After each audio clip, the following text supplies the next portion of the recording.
ел менен сүйлөшкөн келген чоң болсун мал жерекесин сүйлөшөбүз. Коңшулар менен ызы чуудан жадаган эл бүгүн атайын Сох анклавга кирчүү өткөрмө жайга чогулушкан. Өкмөттүн биринчи орун басары Кубатбек Боронов да келгени кабарланды. Эки тарап нейтралдуу аймакта сүйлөшүүлөрдү жүргүзүп, ага кыргыз жана өзбек тараптан да 10 тургун киргизилди. Бирок ал жакка журналисттерди кое бербеди. Андыктан эки тараптуу жолугушууда эмне сөз болгонун келип чыккан жергиликтүүлөрдөн сурадык.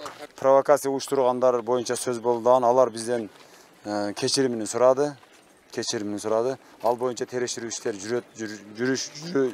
жүрүшү боюнча сөздөрүн берди.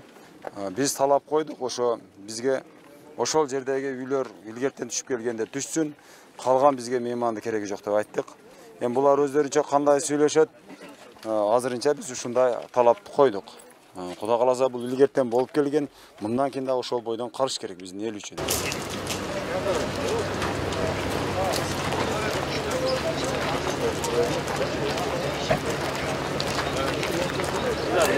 Андан ары өкмөттөн келген топ эл менен жолугушуп сүйлөшүүнүн жыйынтыгын кабарлоого келишти. Өкмөт орун басарынын айтымында эки тарап талашып келген булакты мындан ары эки эл биргеликтеп пайдаланышат. Азыркы булактын тегерегиндеги граница маселеси чечилген жок.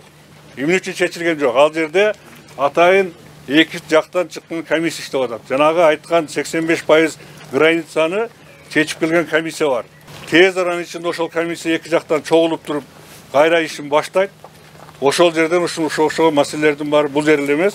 Жанагы калып калган 15%-ын ичиндеги проблемный ошол маселелердин баардыгын жергиликтүү элдин, мамлекеттин кызыкчылыгын кароо менен кайра чечип башташат. Урматтуу премьер, барып 5 минут вагыңызды бөлүп барып бир көрүңчү барып. Эркек болсоңуз барып көрүңчү. Ким канча процент суу жутат барып көрүңүз барып. Көрүп келдик бар. Биз көрүп келдик бар. Көргөн жок. Сиз суроода да биз жок Кубатбек Бороновдун жоогуна канааттанбаган эл нааразычылыгын айтып, бир топ ызы чуу салышты. Айтымдарында булак кыргыз тарапта жана ал жер коңшуларга тиешелүү эмес дешет. Бизден көбүрөөк ошолор ичип келген, эч ким огон эме кылган эмес. Дагы эле ошонте берсе болмок эди. Энди бойбу, энди бул өзүбүздүкү. Биз алышыбыз керек. Азыр бизге суу керек. Арыктар тазаланган. Жөн эле барып буруп туруп эле шу сууду кадимкидей эле каганы кете берет да, ошо биз сууду биз баардыгын буруп ала албаганыбыздан кийин. 31 майда болгон жаңжалдан кийин Айдаркен шаардык ооруканасына 25 жаран ар кандай жараат менен кайрылышкан. Алардын ичинде милиция кызматкери да бар. Кыргыз ачык болуп кетти чек арада. Бир таанылган бир кыргыз бала жыгылып калды, башка таш урганда. Ошону мен алып көтөрүп кеткенде мага мени дагы пычакташып берди ошол. Пычактады, орок мен урду дешет, мен билбейм. Көтөрүп кеткенде мага сайып ташады.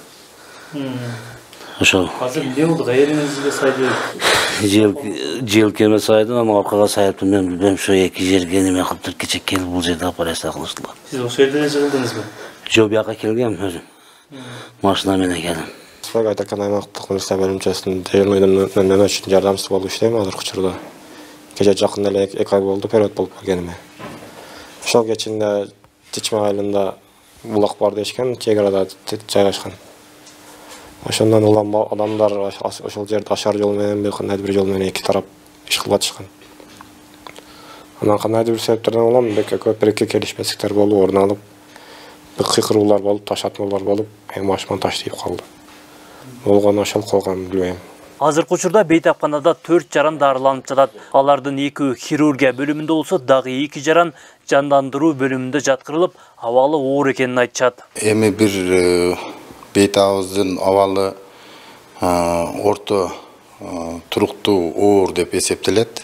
Себеп дегенде бул баш мээсиден жарат алып туруп операциядан кийинки учурда. Ал эми бирөөсүнүкү деле ошондой эле оор болот. Бул деле реанимацияда жатат.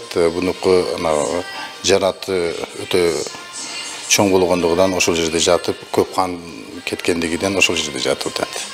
Эки балабыз баш мээси чайпалып, хирургия бөлүмүндө жатат.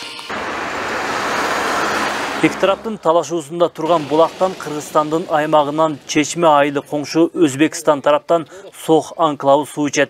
Чек арага жакын турган Айдаркен аймагында 11 миңден ашуун калк жашайт. Ал эми Сох анклавында 80 миңге чамалуу халык жашап, алардын басымдуусу тажик улутундагылар түзөт. Марат Акимбек уулу, Кудайберди Дыйканов, ТМЖ жаңылыктары, Айдаркен шаары.